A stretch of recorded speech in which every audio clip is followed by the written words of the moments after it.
Alright, Dean CJ Formaran here at pag-usapan natin bakit ba kailangan mag-conduct ng independent audit at mag-attach ng audit opinion dun sa financial statements na pinrepare ni accountant or ni management. Okay, so ganito kasi yan. Si management, pag nag-prepare ng financial statements, so syempre sasabihin niya, fairly presented yung financial statements niya. Walang labis, walang kulang.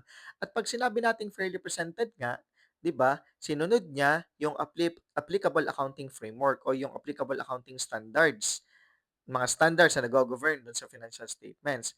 So, siyempre, si independent auditor is kailangang i-verify or i-check kung totoo ba talaga na nag-comply siya dun sa mga provisions ng applicable accounting standards. Kaya nga, 'di ba, kapag natapos na ang pag-audit ni independent auditor, ang final output niya is the audit opinion at ia-attach yun dun sa financial statements.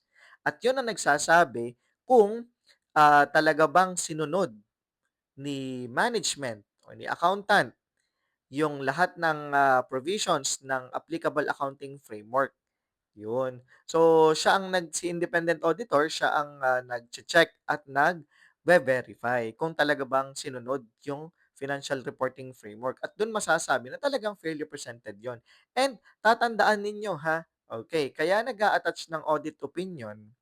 Maliban na nga lang do'n sa gustong ma-verify yung fair presentation ng financial statements, is kasi tatandaan ninyo may mga gumagamit ng financial statements na 'yan, okay. At yung gumagamit ng financial statements na 'yan ay gagawa ng economic decision.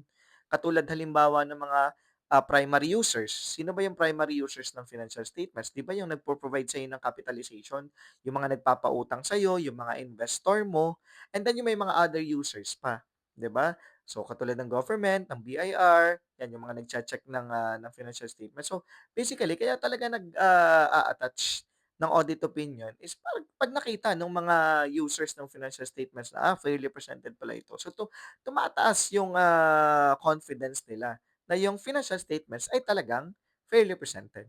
Okay?